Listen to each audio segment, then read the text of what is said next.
अस्सलाम वालेकुम my cute friends. आज का न्यू पार्ट लेकर आ चुकी हूँ। तो चलिए आज के न्यू पार्ट को स्टार्ट करते हैं। उस पार्ट में हमने देखा था कि वांग जी ने विंग को सिलेक्ट किया था। विंग को लेकर मैडम यू घर चली गई थी।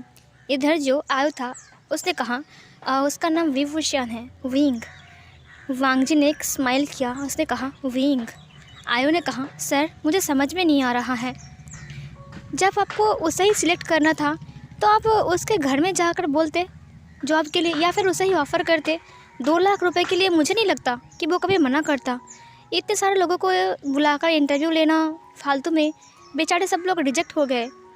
आपने तो देखा भी नहीं उनकी तरफ, बस वो लोग रूम के अंदर आए, आपने बोल दिया रिजेक्ट और वो लोग बाहर चले गए। हाँ, मुझे समझ में नहीं आता कि आपके दिमाग में क्या चलता है। वांग जी ने कहा अभी मत समझो, किसी और दिन बताऊंगा। ये बोलकर वांग जी ने अपनी मोबाइल को और अपनी गन को उठाया और फिर वो केबिन से निकल गया। आयो ने कहा पता नहीं है ये सभी भूषण के नसीब और क्या क्या है। ये बोलकर वो अपनी फ़ाइल को उठाता है और फिर वो चला गया। सीन कट होती हैं। विंग और मैडम यू जो कि घर आ चुके थे। वो लोग घर आने के बाद विंग ने कहा आंटी आपने मुझे बताया नहीं कि उस पोस्टर में क्या लिखा हुआ था, मुझे जानना है ये। मैडम यू ने कहा कुछ खास नहीं लिखा था, बस लिखा था कि तुम्हें उनकी बात माननी है बस। विंग ने कहा मुझे वो पोस्टर दीजिए, मुझे देखना है। मैडम यू ने कहा अब छोड़ो ना, क्या बात है, ये सब देखकर क्या होगा। फिर विंग ने कहा मुझे दिखाइए। जियांग चैंग जो कि आ गया, उसने कहा विंग क्या तुम पास हो गए इंटरव्यू पर। विंग ने कहा हाँ मैं पास हो गया। जियांग चैंग जो कि एक स्माइल के साथ कहा अच्छा तो तुम्हारा काम क्या है। विंग ने कहा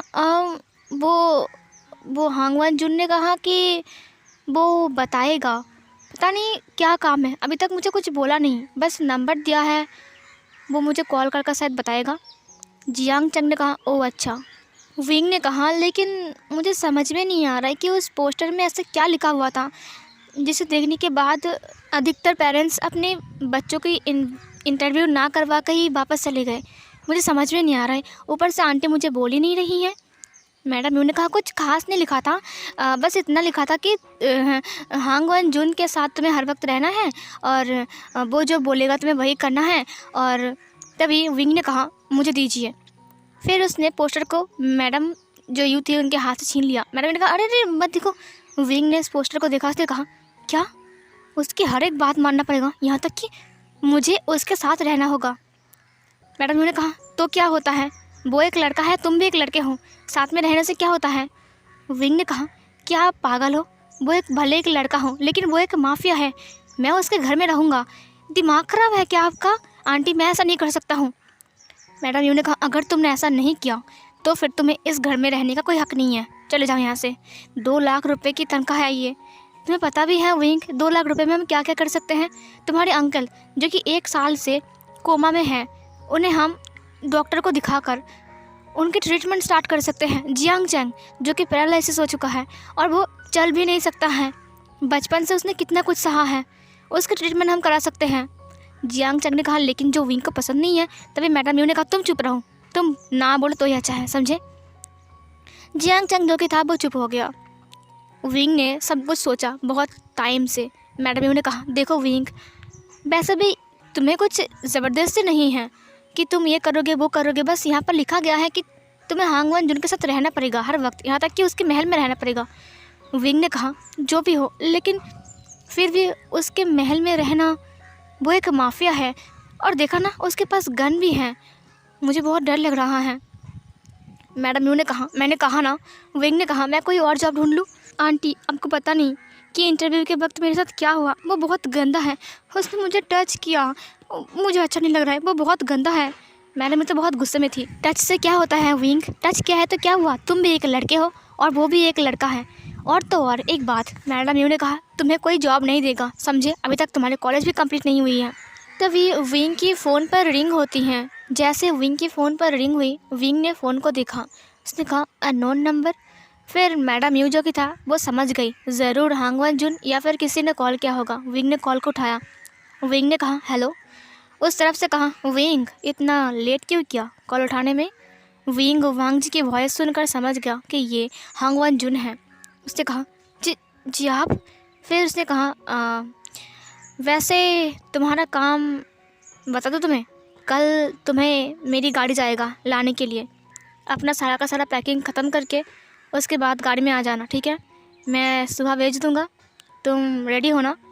विंग ने कहा, मुझे कुछ बात भी करनी थी। वो दरअसल जो रूल्स है यहाँ पर, जो पोस्टर पे, तभी मैडम यू ने उसके फ़ोन को छीनते हुए कहा, चुप रहो, तुम क्या बोल रहे हो? फिर मैडम यू ने कहा, हाँ जी सर, आप चिंता मत कीजिए, मैं उसकी सारी पैकिंग ख़त्म करवाने के बाद ना जो आपकी गाड़ी आएगी ना उसमें उसको बिठा दूँगा। वो कल चला जाएगा, चिंता मत कीजिए, कल चला जाएगा। हाँ हाँ, चला जाएगा कल। फिर हांगवान जुन ने कहा, हाँ तो फिर अच्छी बात है, क्योंकि हमने ऑलरेडी ही आपके अकाउंट पर 3 महीने का एडवांस सैलरी दे चुका है, आप एक बार चेक कर लेना, ठीक है? फिर मैडम ने कहा, हाँ हाँ 3 महीने का, ठीक है, कोई बात नहीं, कोई बात नहीं, हाँ ठीक है, हाँ, कल विंग चला जाएगा, हाँ चिंता मत कीजिए। फिर हांगवान जुन ने कहा, अगर विंग भाग गया तो बहुत बुरा होगा, समझे? फिर मैडम ने कहा, नहीं नहीं, विंग कहीं नहीं भागेगा, विंग कहीं भी नहीं भागेगा। फिर वांग जी ने कहा, ठीक है। फिर मैडम ने कॉल को कट किया। उसने कहा, तुम पागल हो क्या विंग? विंग ने कहा, आंटी उसने अभी क्या कहा? 3 महीने की सैलरी उसने पहले ही पेमेंट कर दिया है एडवांस में। क्या आपने अकाउंट नंबर, आपने बैंक डिटेल सब कुछ दे दिया है?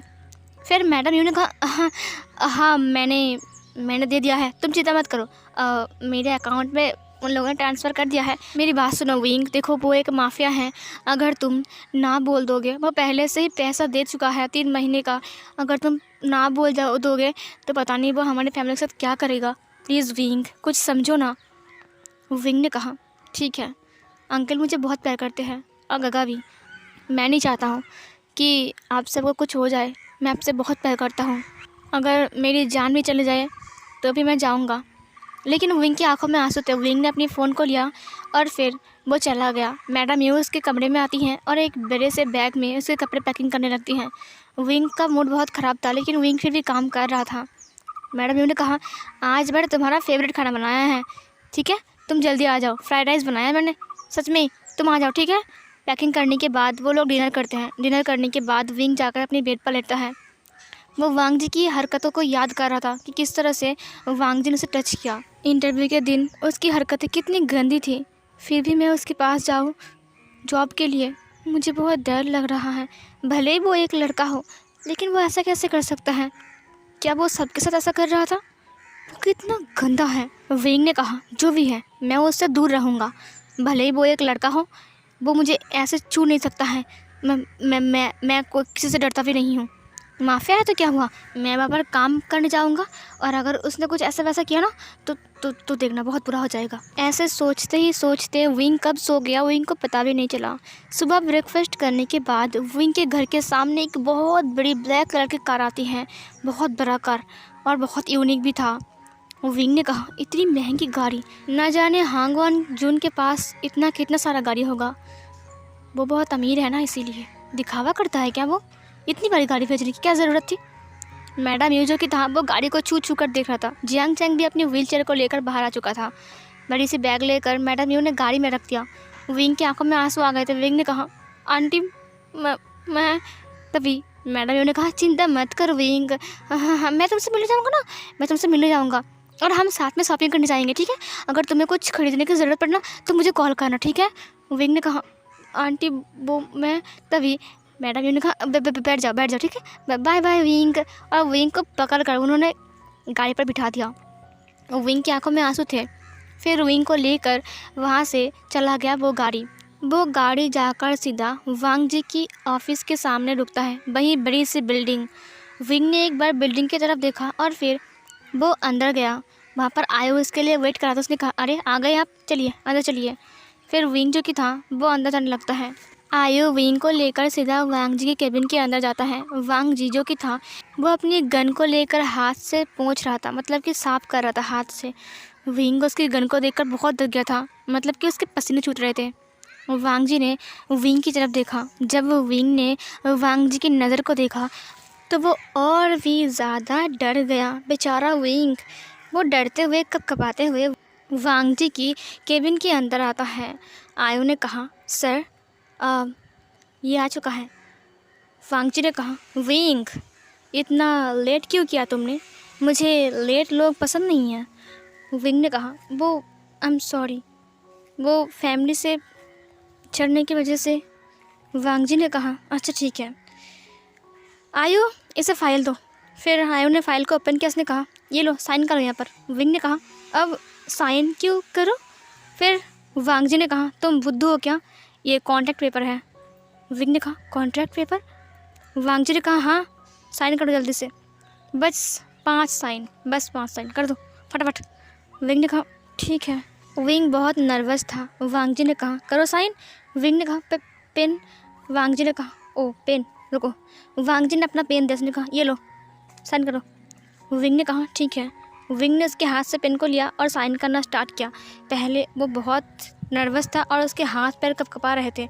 वांग जी ने उसकी हाथ को देखा और स्माइल किया। उसने फर्स्ट साइन किया, सेकंड साइन किया, थर्ड, फोर्थ, ऐसे करके वो 5 साइन कंप्लीट करता है।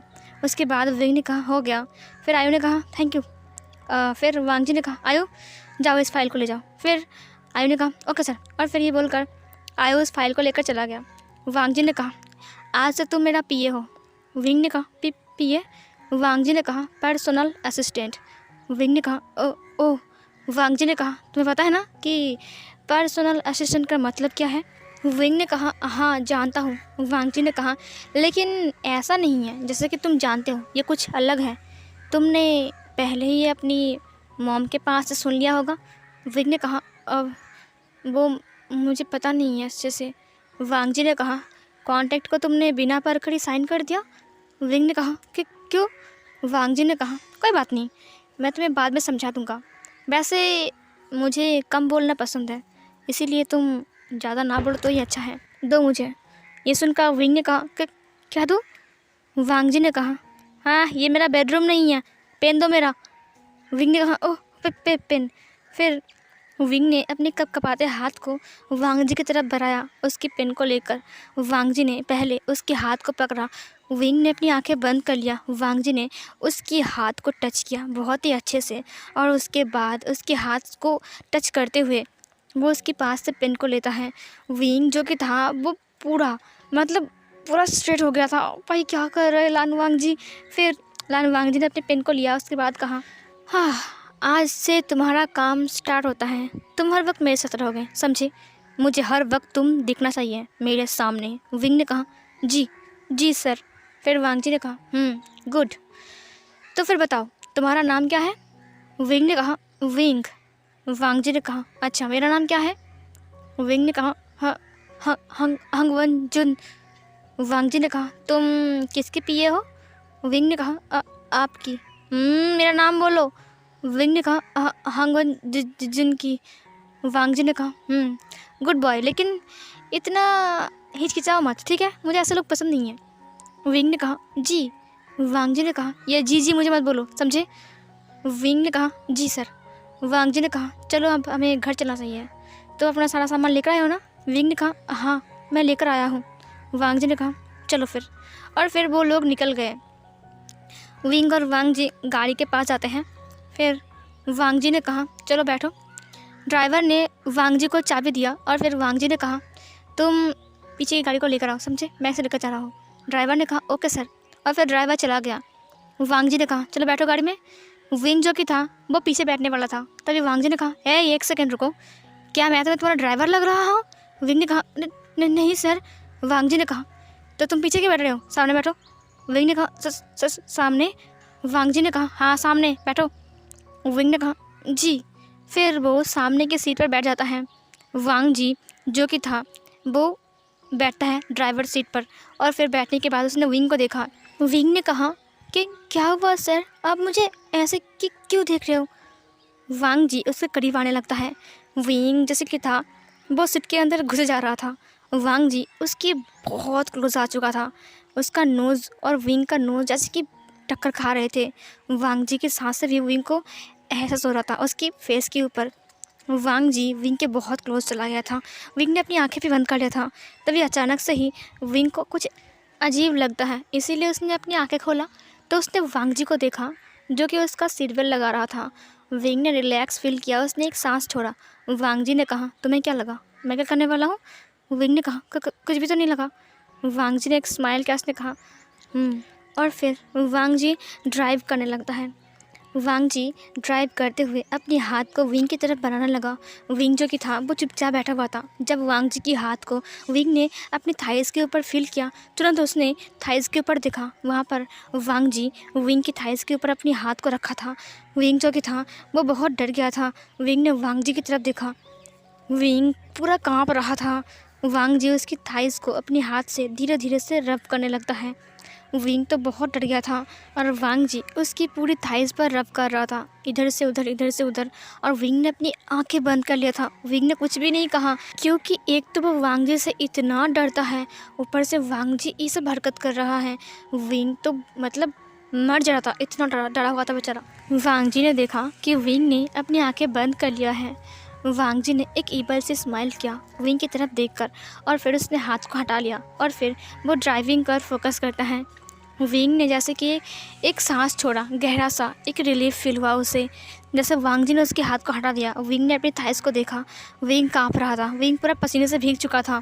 वांग जी गाड़ी को ड्राइव करते हुए एक बहुत बड़े मेंशन के पास जाकर गाड़ी को रोकता है। वहाँ से 2-4 लोग दौड़ कर आते हैं और वांग जी की गेट को खोलते हैं। वांग जी बाहर आते हैं और विंग भी बाहर आता है। विंग ने देखा कि 2-4 लोग वांग जी को ग्रीट कर रहे हैं। वांग जी ने चाबी को दे दिया और उसने कहा, गाड़ी में सामान है, उसे बाहर लेकर आओ, समझे? विंग आओ। फिर विंग ने कहा, जी जी सर। फिर विंग वांग जी के पीछे पीछे मेंशन के अंदर जाता है। वो पहले अंदर गया तो वो हैरान हो गया था, ये किसी महल से कम नहीं है, इतना बड़ा। ओ माय गॉड, कितने सारे सर्वेंट काम कर रहे हैं, इतने सर्वेंट हैं यहाँ पर, और इतना बड़ा। मतलब जो ग्राउंड फ्लोर था ना, वो ही मतलब कि लगता था कि नहीं यहाँ पर फुटबॉल खेल सकते हैं, इतना बड़ा था। वांग जी ने कहा, चलो फर्स्ट फ्लोर पर चलते हैं। फिर वो ग्राउंड फ्लोर से फर्स्ट फ्लोर में आते हैं।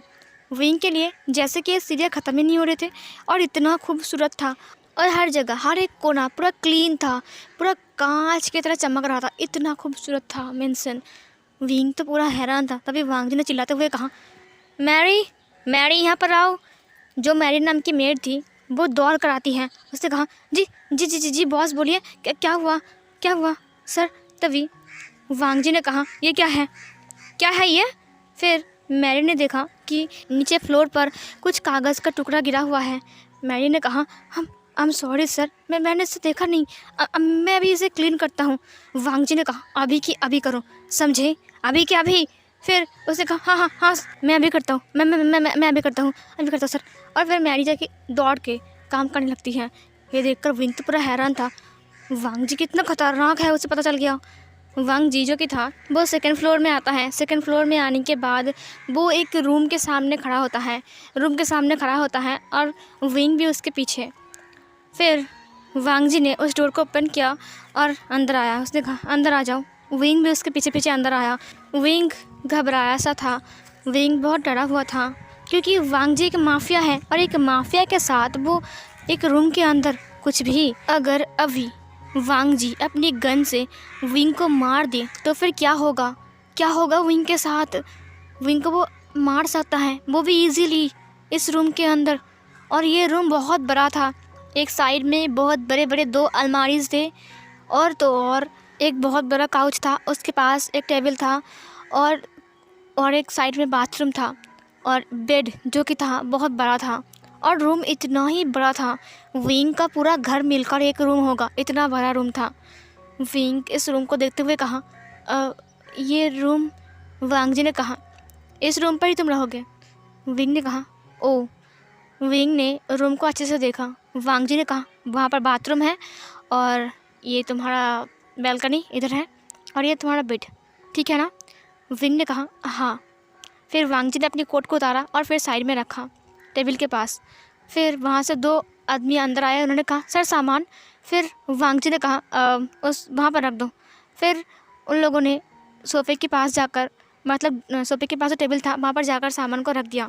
फिर वांग जी ने कहा, तुम्हें कोई दिक्कत तो नहीं होगी ना? ज़रूर नहीं होगी, अगर कुछ भी होगा तो मुझे बोलना ज़रूर, मैं हूँ ना तुम्हारे लिए। वो वांग जी जो था वो विंग के करीब आने लगता है। विंग जो कि था वो पीछे की तरफ आने लगता है। वांग जी ने कहा, मैं सच कह रहा हूँ, तुम्हें कुछ भी ज़रूरत पड़े तो तुम मुझे बोल सकते हो बेझिझक, मैं तुम्हारी मदद हमेशा करूँगा। वांग जी विंग के बहुत करीब आ जाता है। विंग जो कि था उसकी धड़कन बहुत तेज़ हो गई थी, वो बहुत डरा हुआ था। तभी वांग जी के पास कॉल आ गया। वांग जी ने कहा उफ, राइट टाइम पर। और फिर उसने कॉल को देखते हुए कहा आयु। फिर उसने कहा तुम रुको, मैं भी आता हूँ। विंग ने कहा जी सर। वांग जी ने कॉल को उठा लिया और फिर वो बाहर चला गया। विंग ने गहरी सांस छोड़ते हुए कहा ओह, ये आदमी, ये मुझे मार डालेगा क्या? ये बात बात में सिर्फ मेरे क्लोज आता है, पागल कहीं का। पता नहीं इसके दिमाग में क्या घुसा पड़ा है, माफिया है कुछ और फिर ये बोलकर उसने अपनी बैग की तरफ देखा। उसने कहा मैं बहुत थक गया हूँ, जाकर शावर ले लूँ। और फिर विंग ने टॉवल को बाहर निकाला और अपने कुछ कपड़े को बाहर निकाला और फिर वो बाथरूम के अंदर चला गया। बाथरूम के अंदर जाने के बाद वो शावर लेता है और शावर लेने के बाद वो बाहर आता है। बाहर आने के बाद उसने अपने आप को मिरर में देखा। उसने बस टॉवल पहना हुआ था और फिर अपने बालों को, जो गीले बाल थे उसके, वो देखने लगता है। तभी पीछे से किसी ने उसे हग कर लिया, जैसे कि विंग की पूरी बॉडी पूरा डार्क हो गई, मतलब विंग पूरा कांप गया था। उसने मिरर में देखा और लान वांग जी एक इबल स्माइल के साथ मिरर में उसके फेस को देख रहा था। विंग जो कि था वो बहुत डर गया था। उसने कहा ये आप क्या कर रहे हो? और फिर उसने वांग जी को चुराया। वांग जी ने कहा क्या हुआ, तुम फ्रेश हो गए, मेरे लिए वेट नहीं कर सकते थे? विंग ने कहा कि क्या मतलब है? विंग जो कि था वो पूरा अलमारी के पास सिमट गया था और वांग जी उसके क्लोज आ चुका था। वांग जी ने एक हाथ को अलमारी के ऊपर रखा। उसने कहा तुम इतनी जल्दी फ्रेश हो गए तो मेरे लिए वेट क्यों नहीं किया, हम दोनों साथ में फ्रेश होते। विंग ने कहा साथ में बाथरूम में दोनों। वांग जी ने एक और हाथ को रखते हुए कहा, मतलब अलमारी में। उसने कहा तुम्हारा खुशबू बहुत अच्छा है, तुम ये कौन सा खुशबू यूज़ करते हो? ये रोज़ जैसा है, रोज़ की खुशबू। उसने विंग को स्मेल किया। विंग ने कहा ये मेरी मॉम की परफ्यूम है, मैं इसे यूज़ करता हूँ, मुझे मेरी मॉम की याद आती है इससे। वांग जी ने कहा अच्छा। फिर उसने विंग के फेस को देखा और फिर उसकी जो चिन था वो उसे पकड़ लिया और फिर उसे देखते हुए, मतलब कि उसके फेस को ऊपर उठाते हुए कहा तुम हो ही इतनी खूबसूरत, तुम्हारी खुशबू भी तो खूबसूरत होना चाहिए है ना? विंग ने कहा क्या कर रहे हो आप ये सब? वांग जी ने उसके कमर को पकड़ लिया और अपनी तरफ खींच लिया, मतलब वो उसकी बॉडी अब वांग जी की बॉडी से लग गई थी। विंग ने अपनी आंखें बंद कर लिया था। वांग जी ने उसे अच्छे से स्मेल किया। उसने कहा कितना सुकून मिलता है, तुम्हारा स्मेल बहुत अच्छा है, मुझे बहुत पसंद आया। अब तो तुम हर वक्त मेरे साथ ही रहोगे तो ये खुशबू मुझे ज़्यादा अच्छी लगेगी, है ना विंग? हर रोज़ लगाना। विंग जो कि था वो अपनी आंखें बंद कर लिया था। वांग जी ने विंग की कमर को बहुत टाइटली पकड़ा और फिर वो उसकी चिक्स के ऊपर किस कर देता है। विंग जो कि था अपनी आंखें खोला और उसने वांग जी को धक्का दिया। उसने कहा ये आप क्या कर रहे हो, ये कैसी बदतमीज़ी है, ये आप मुझसे कैसे बिहेव कर रहे हो? हाँ, वांग जी ने कहा क्या है मैंने? विंग ने कहा आपने अभी मुझे, और फिर उसने अपनी गालों को पकड़ लिया। फिर वांग जी ने उसकी तरफ जाते हुए कहा किस क्या, इससे क्या होता है क्योंकि तुम मेरी हो? विंग ने कहा मेरी हो मतलब मैं बस यहाँ पर जॉब करने आया हूँ, कुछ भी नहीं हूँ मैं अपना काम करने आया हूँ। वांग जी ने कहा ये जो काम है तुम्हारा? विंग ने कहा कि क्या काम है मेरा मतलब कि यही काम है मतलब। वांग जी ने कहा तुमने अपनी मॉम से पूछा नहीं और तुमने पोस्टर में अच्छे से समझा नहीं कि काम क्या है, और तुमने कॉन्ट्रैक्ट को पढ़ा भी नहीं अच्छे से? तुम्हारे मॉम ने कुछ कहा नहीं तुमसे? तुम्हारी मॉम को बताया मैंने कॉल पर, और तो और तुम्हारी मॉम को तो आयो ने बोला था। हाँ, फिर विंग ने कहा हाँ वो मैं। तभी यहाँ पर एक फ्लैशबैक दिखाया जाता है। मैडम यू ने नीचे वाला जो पोस्टर था ना उसे फाड़ कर फेंक दिया था और फिर इधर जो वांग जी था उसने कहा हे तुम क्या सोच रहे हो? विंग ने कहा पोस्टर तो मैंने पढ़ा था, वहाँ पर बस लिखा हुआ था कि मैं हर वक्त अपने साथ रहूँगा आपके, बस इतना ही लिखा हुआ था। वांग जी ने कहा तुमने और नहीं पढ़ा नीचे? विंग ने कहा नीचे तो और कुछ भी नहीं था। विंग को याद आता है कि वो पोस्टर थोड़ा सा फटा हुआ था। विंग ने कहा फटा हुआ था? वांग जी ने कहा साथ रहोगे मतलब हर वक्त, समझी? फिर विंग ने कहा आप अभी अपने रूम में जाओ, मुझे अभी थोड़ा आराम करना है, मैं बाद में आपसे बात करूँगा। वांग जी ने कहा कहाँ जाऊँ मैं? विंग ने कहा रूम में, आपके रूम में, मुझे थोड़ा आराम करना है। वांग जी ने कहा तो चलो साथ में आराम करते हैं। ये बोलकर उसने विंग को फिर से पकड़ लिया बहुत टाइटली। विंग ने कहा कि क्या कर रहे हो आप? वांग जी ने कहा तुम भी मेरी हो और ये रूम भी मेरा है, लगता है तुमने कॉन्ट्रैक्ट को अच्छे से पढ़ा नहीं और तो और पोस्टर को भी नहीं पढ़ा है ना विंग। चलो क्यों ना मैं ही तुम्हें समझा दूँ। ये बोलकर वांग जी ने उसकी तरफ एक ईवल सी स्माइल देकर देखा। सो फिर गाइस ये वाला पार्ट यहीं पर ही एंड होती है।